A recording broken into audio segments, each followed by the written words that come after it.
Tired of the everyday routine? Ever dream of a life of romantic adventure? Want to get away from it all? We offer you Escape. Escape, transcribed to free you from the four walls of today for a half hour of high adventure.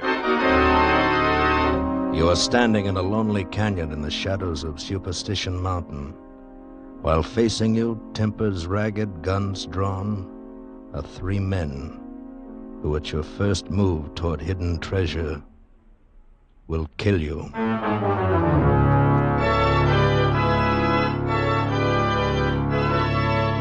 Today, with Paul Dubov, starred as Pascal, we escape to the Arizona desert and a lost treasure of $1 million, as Ralph Bates told it in his most unusual story, When the Man Comes, Follow Him.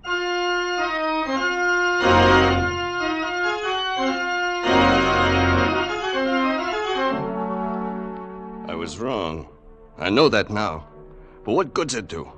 How could you tell dead men that it's all your fault and you're sorry? No matter what you tell them, they're still dead. So what's the use? It never would have happened if we hadn't got mixed up in this superstition business.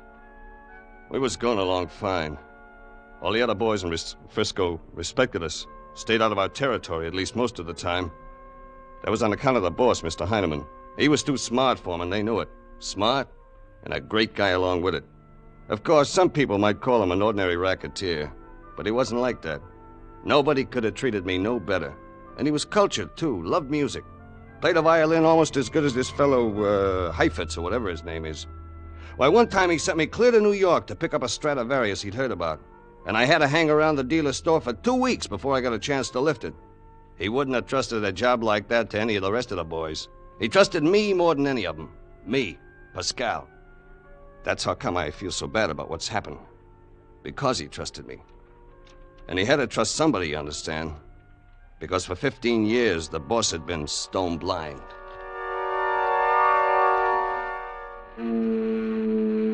Come on, Pascal. Eyes, man. Give me eyes. But it's foggy down there, boss. I can't see the bay at all, just the end of the bridge. And out toward the Golden Gate, there's nothing but just fog. I guess it's gonna rain. What about the street below us, Pascal? What's going on down there? Nothing. Just streetcars and taxis going up and down and a few people. Not very many. I tell you, boss, there's nothing doing at all. It's a very dull day. All right, forget it. You can come away from the window. Why don't you play the violin a while? No, not today. I'm too restless. Something is going to happen, I think. Happen? What's gonna happen? I don't know. Something. Are any of the boys here? Brian and Daly in the next apartment playing gin rummy. You want I should call them? No. I wonder if you know what it's like, Pascal, to live always in pitch darkness, depending on somebody else to tell you what's going on around you. Ah, forget it, boss. You got me. I'm the eyes, you're the brain. We're doing all right. Maybe, only sometimes I wonder... I'll get it, boss. I'll get it. Mr. Heineman's apartment. Who? Well, I'm not sure whether Mr. Heineman... Who is it? Oh, I see. All right, thanks. That was the manager. Your brother's here from Phoenix. Mark? He's downstairs? Yeah. He's on his way up. The manager couldn't stop him. He says he looks like he's in pretty bad shape. Ever see a desert rat that didn't? No. Well, so I'm to be honored by a visit from my sanctimonious brother. I wonder what he wants. Oh, money as usual, $300 or $400 to finance another 6 months of prospecting, and he'll repay it by telling me what an evil man I am. I wouldn't give it to him, boss. Why not? As long as it keeps him over there on the Arizona desert most of the year, I can stand 1 or 2 visits from him. I can hear the elevator stopping. Better open the door. I still say you ought to crack down on him. Open the door. Hello, Mark. Help Come in. me. Boss, he's hurt or something. Help me. What is it? Eyes, Pascal. Quick. Hasn't shaved for 4 or 5 days. He's weak, trembling. me. Holding on to the doorframe with his right hand, holding his chest with the other hand. I think he's been shot, boss. Yes. Shot. Come here. Help Get him me. inside. Take it easy, take it easy. Here, come on. Come on. Over on the couch. Okay, come on. Here we are, boss. Easy now. There. What happened, Mark? I had to get here. I want you to have it. So he can't. He's out of his head. Get Brian and Daly over here. Brian knows a lot about gunshot wounds. All right, boss. You What happened, Mark? Who shot you? shot. Connect me with 907. Had to Come get on, come here. on, come on. Hello, Brian. All that The boss wants you glitters to come over here is right away. all that fools. Oh, fools. Treasures of kings and princess dying. Mark, you've got to get hold of yourself. I had to get here. You get it instead of him. Watch out for him. Oh, Mark. Map. Old map and a new map. He doesn't even make sense. Quiet. Look. Eyes, Pascal. What's he doing? He's raised up a little. He's pointing with his finger at the carpet about 4 feet away. When you get there, watch for it. When the man comes, follow him. Understand? Sure, Mark. When the man comes, follow him. Yes. When the man comes, follow him. What's he mean? I don't know. Follow him. What's up, boss? Pascal said you wanted me. Come in, Brian. This is my brother. He's been shot. See what you can do for him. Yeah, let's have a look. I've got to think. What could he possibly have stumbled into? Yeah, this happened a couple of days ago at least. Should have had a doctor right away. He wanted to get here for some reason, but why? His daily boss. Hey, what's coming off in here? You're not cooking up something and leaving little Daly out of it. Ain't I in this, Mom? Stop your barking, Daly, before I throw you a can of Strong Hot. Don't get so smart now, Pascal. I got as much right to talk around here as you have. I said shut up. The boss's brother is here. He's been shot. He's in bad shape. Yeah, you're not kidding, Pascal. Matter of fact, he's about in as bad shape as he'll ever be. Boss, he's dead. That was the start of the thing. When the doc came, he said Mark should have died 24 hours earlier. Said he stayed alive long enough to get to Frisco on sheer nerve, nothing else. Mr. Heineman, he don't say much. He let the doctor take charge of everything. There was a wallet and some other stuff in Mark's pockets. Mr. Heineman, he took it with him and went into his own room and stayed there. After a while, the other boys drifted back to their rummy game, and finally, about 10 o'clock, I went to bed. At 2 in the morning, I woke up to find Heineman shaking my arm. Pascal, can you hear me? What? Pascal, come on, wake up. Okay, boss. I'm awake. What's the matter? I've been thinking. Got some ideas I'd like to talk about. All right, I'm listening. It's about Mark, the things he said. They begin to make sense. Well, maybe to you, but not to me. Look, is this what I think it is? Oh, wait a minute, boss. Let me give it some light. Oh. Yeah, it's a map of a mountain range, I think. There's a lot of wavy lines like they use for valleys and ridges. There's some faded writing on it, brown ink. I think it's pretty old. 60 or 70 years at least, judging by the feel of the paper. Go on, Pascal. Describe it to me. Well, what looks like a road runs across the bottom along the base of the mountains. And there's a spot on it marked Red Hill. And there's a wavy line starts there and runs about halfway up the map. It runs past some dots marked 3 trees. And off on one side is a little drawing of a shovel with a broken handle. And it ends at another spot marked Camp. It's probably a trail. Yeah, I guess so. Well, the camp is beside a line that looks like the edge of a ridge or a cliff. And there's some writing that says, if no answer, go down. If no answer, go down. What else? Well, about a third of the way to the left from the camp, there's an X marked, and it says, man lives here. Up toward the top, there's another X. That's marked Thunder Peak. And at the very top, there's the word superstition. I guess that's about all. Good. Later, I'll have you take my finger and trace over the whole thing until I know it by heart. But this is enough to start on. To start what on? A search for whatever caused my brother's death. Something rather valuable, if my thinking is correct. All right. Only, how do we go about finding it? Mark told us how. When the man comes, follow him. You know what it means? Not yet. Well, if the map's 60 years old or more, how do you figure this guy's going to be there? Because my brother found him and followed him and then died for it. We're going to follow him, too. You and I and Bryant and Daly. We're going to Phoenix. Boss, I think maybe it's kind of a mistake to take Daly along. Why? Well, because he's a double-crosser. That's why I've been trying to tell you. You can't trust him. Don't worry. I can handle him. He's not the one who has to be watched. Then who is? Bryant? Let's leave it for now. Call the ticket office and get 4 reservations on the next plane out. I've got the feeling we'd better move fast. By the next afternoon, we checked into the Hotel Westwood Ho in Phoenix and started trying to get a line on Mark Heineman's recent activities. After 2 days, we still didn't have much to go on. He'd apparently hooked up with some new partner about 6 months before and gone into the desert. No one had seen anything of him since. An old man who ran a hardware store where Mark had bought tools and supplies finally gave us the tip-off without knowing it. You see, Mr. Heineman, your brother was one of the fellows around here who believed in the legend of the Lost Dutchman mine. I figure that's what he was really prospecting for. And what is the Lost Dutchman mine? Well, it's supposed to be a deposit of gold, richer than any's ever been found. A real treasure of kings. Treasure of kings. Boss, that's what he said. Quiet, Pascal. Okay. According to the stories, there's supposed to be a map in existence somewhere showing the exact location of the mine, drawn by the Dutchman himself. During the last 50 years or so, a lot of prospectors have gone back into the superstitions looking for it, but none of them... What do you mean by superstitions? Superstition Mountains, out on the desert east of town. That's where the mine's supposed to be located. Why are they called superstitions? Guess because so many fellas have gone up into them and never come back. There's supposed to be an Apache curse on anybody goes in there. The range used to be sacred to the Indian god of thunder. I see. And why do you think these men never came back? Heat, thirst, got lost, snake bite. Oh, it's awful rough country, and there's no water. Then, too, there might be a kind of curse on the place at that. The double cross. Meaning? Well, blazing sun and a lust for gold can be a bad combination on a man's nerves. A lot of partners have come back out of those hills alone. Double cross, huh? At least that's one curse that isn't limited to the superstitions. You find it in a lot of places. Well, we'd better go. Many thanks for your information. Well, not at all, Mr. Heineman. Sorry I couldn't be of more help. So that's what Mark found, a gold mine. A rich one, maybe? It must be. Mark was dying and he knew it, and yet all he talked about was treasure of kings. Gold, in other words. He didn't even tell us who shot him. Maybe his partner did it. Maybe. Pascal. Yeah? I want you to buy a pair of binoculars and rent a car. Uh-huh. We're going to drive out and try to locate that red hill this afternoon. All right, boss. The one thing we've got to watch out for is that curse.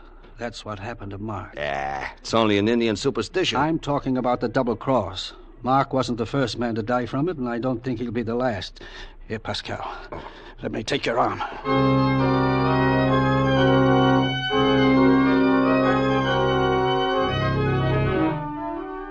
I rented an Ash sedan from the garage at the hotel, and we headed out across the desert east of town. It was late afternoon before we finally found it. The only red hill on the east slope of the superstitions. Mr. Heineman told me to take the binoculars and try to locate the 3 trees that were marked on the map. I left the car, worked my way around the far side of the hill, and almost to the top before I could see the trees standing close together on the shoulder of the ridge about 6 miles away. Just the way they were shown on Mark Heineman's map. I stared up at the pale blue peaks in the distance, watched the lightning flashes from near the tops of them, and shivered a little. Finally, I turned and started back to the road. Dusk had fallen fast, like it does in the desert, and it was nearly dark when I reached the car and opened the door. Mr. Heineman was slumped over in the seat with blood running from a cut in his forehead. He was unconscious.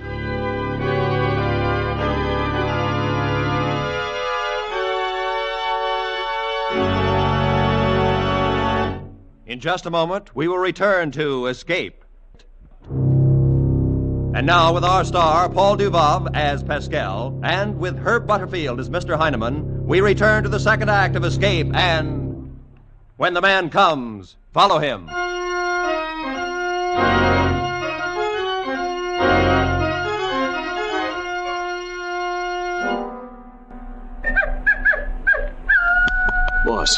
Boss, come on now, wake up. You're not hurt bad. It's only a little cut in your scalp. Come on, boss.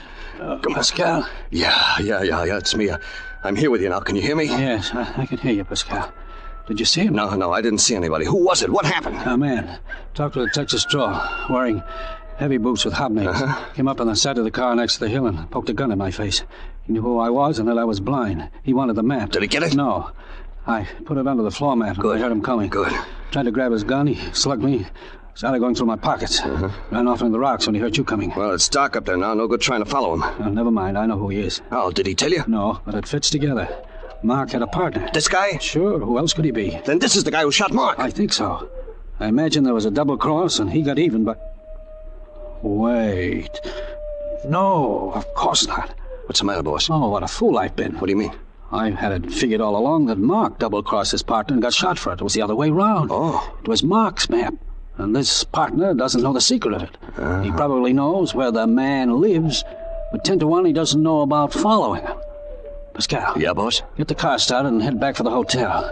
We've got to get an outfit together and start up that trail tomorrow morning. There's no time to lose. Let's go. At 9 o'clock the next morning, the four of us passed the Red Hill and started up the rocky trail that led toward the far-off heights of Thunder Peak. Brian and Daly each led 2 mules loaded with food and kegs of water, and I took care of Mr. Heineman. It was already hot, even at that time of morning, and boy, it got hotter.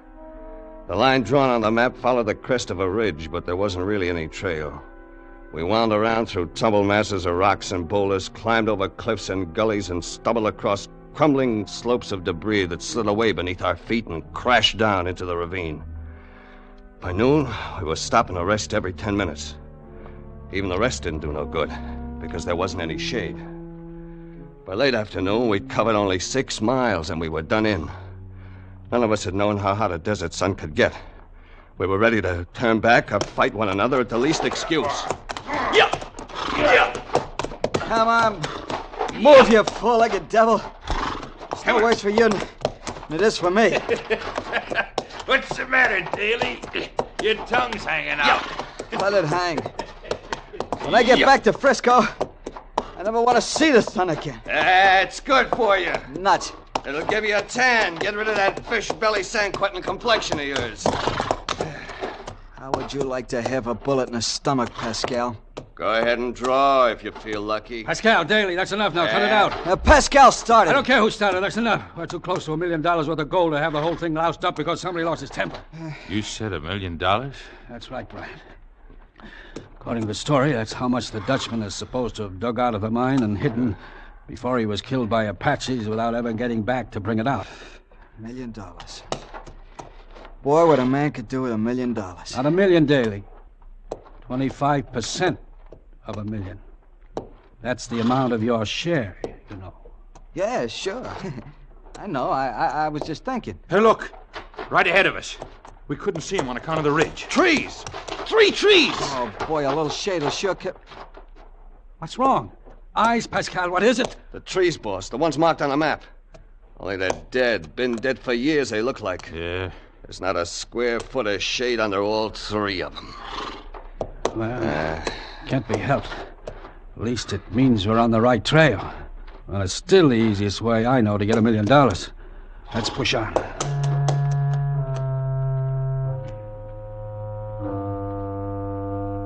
Two hours later, we came across a shovel with a broken handle stuck on the top of a pile of rocks, so we knew we were still heading in the right direction. The shovel had been drawn on the map. We stopped there for the night. A while after dark, the boss heard somebody in the rocks, so we put out the fire we'd built and took turns standing guard.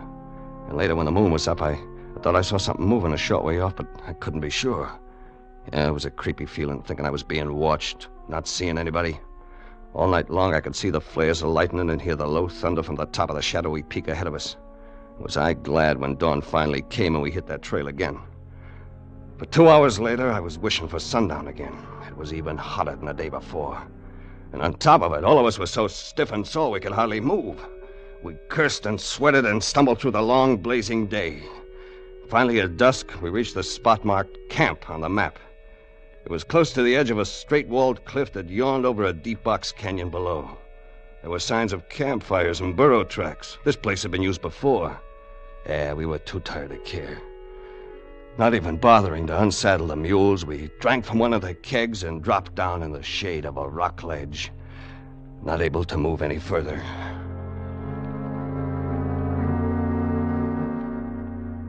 After about an hour, the sun slipped behind the ridges to the west and left us in the shadow. The boss got us onto our feet, put Brian to search for something to use for a fire, and told Daly to unpack the mules. He took me with him to scout along the rim of the cliff and try to find out what was meant by the words on the map. If no answer, go down. After half an hour, we found nothing, and we were ready to decide there was no way to go down that 1,000-foot rock wall when suddenly... Pascal, that was a shot.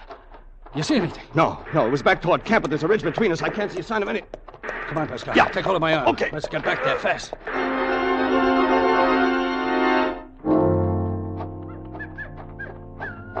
Who is it? Come on, speak up or I'll shoot. Relax, Brian. It's us. That's Pascal and the boss. Did you see anybody? No, what happened? Somebody took a shot at Daly, and he got all spooked up and fired off half a clip. It was that guy that's been following us, boss. I saw him there in the rocks not more than 100 feet away. And you missed him, I suppose. Well, it was dark. Hey, what happened to the mules? They're gone. Yeah, they stampeded when Daly fired off that gun in their ears. That's great. We'll have a fine time packing 5 kegs of water and all the supplies on our backs. Yeah, well... Boss, we don't have 5 kegs of water. There's only 1 here. What? I hadn't unpacked the mules yet, boss. I was going as soon as it got a little cooler. You fool, you stupid, lazy, blundering fool. That's what I've been telling you, boss. All the brains this dope's got. You shut up, Pascal. One more crack and help me. Daly, I could kill you and love it. I could stand here and pump bullets into you and love it. Do you know how long a man can live up here without water? 24 hours at the most. But we still got 5 gallons of water. I didn't know they were going to run off. How could I... Shut up! It's done. That's that. Go see if there's any chance of finding them. And try to keep from getting yourself shot. Better go with him, Brian. Okay, boss. Come on, smart boy. If you don't find them in 20 minutes, come on back. 5 gallons of water for 4 men. It'll take us a full day to get down into that canyon and find the spot where the man lives. And another day to get back here, if we're lucky. Then 2 more days back to the road. I guess we can just barely make it. There's only one thing, boss. There's no way to get down into that canyon. I think I've got the answer there. At least that's one thing that shooting did. Listen. Hello! Hello! Sure. It's an echo. If no answer, go down. Yeah. I think we'll find a spot someplace along the rim of that cliff where there's no echo. When we do, I think there'll be some way to get down to the bottom. We'll try it in the morning. And one other thing, Pascal, before they come back. Yeah, boss. From here on, keep an eye on Bryant. I think that gold is beginning to look pretty big to him. I think maybe you're making a mistake. I think Daly's a lot more likely to try something. He's a born double-crosser. No. He's a fool and a coward. But Bryant's the one who's dangerous. And you do as I tell you. And watch out for him. Do you understand? All right. Sure, boss. Whatever you say. An hour after dawn the next morning, we found a spot on the edge of the cliffs where there was no echo. Slanting downward from it was a narrow, steep crack in the wall. The 4 of us took turns packing our one last keg of water and inched our way down toward the canyon floor 1,000 feet below. We made it finally, rested, then struck out to the west following the map. Great chunks of rock lay tossed about as though giants had played there, and thorn and cactus grew everywhere among them. The sunlight curled and blistered on the surface of the boulders, and always from above us and nearer now came the sullen and ominous roll of thunder. At noon, we stumbled across the bed of the ravine, nearly missing it from being half blinded by the heat.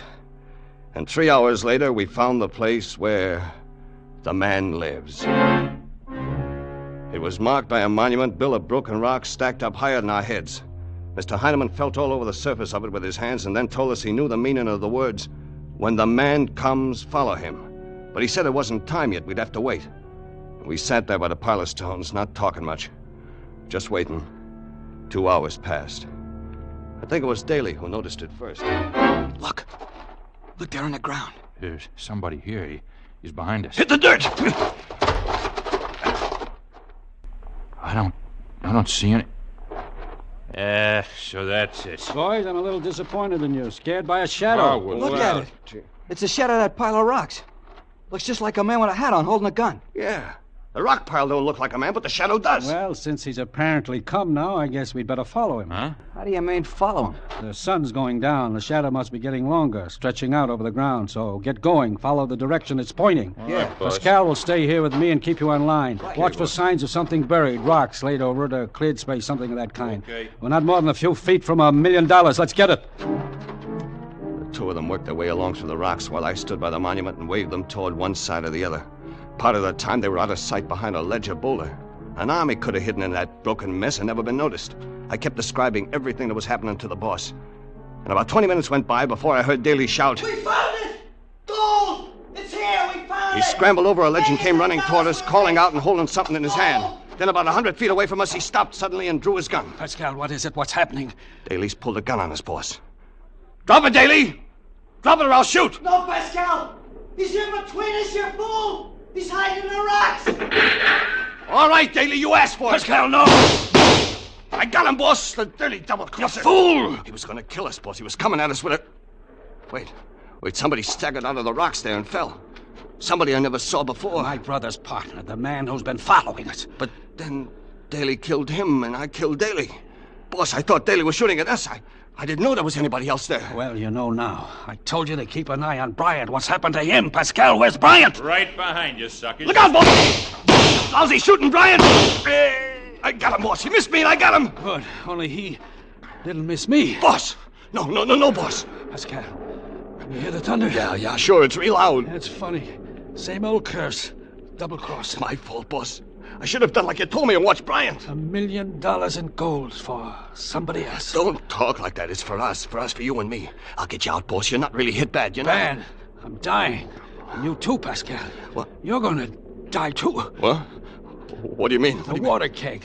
Bryant's bullet smashed it. I heard the water running out. Huh? No. Am I right? Yeah.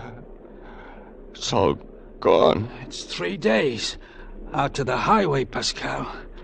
And you don't have any water. You poor devil.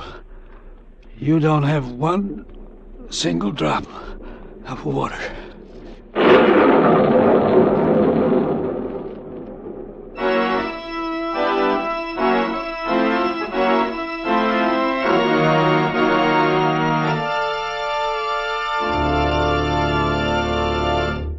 Escape is produced and directed by Norman MacDonald. Today we have presented Transcribed. When the Man Comes, Follow Him by Ralph Bates. Adapted for radio by Les Crutchfield. With editorial supervision by John Dunkel. Starred as Pascal was Paul Dubov. With Herb Butterfield as Mr. Heineman. Featured in the cast were Harry Bartell, Jeff Corey, Barney Phillips, and Junius Matthews. Special music was arranged and played by Ivan Ditmars. Next week, you are standing on the rolling deck of a pirate junk in the China Seas, and facing you is the sinister figure of the most feared man in the Orient, a general who has just doomed you to death.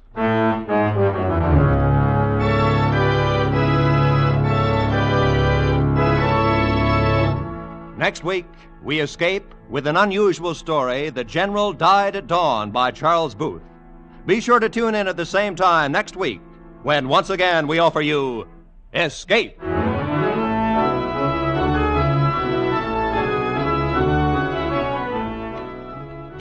This is Roy Rowan speaking.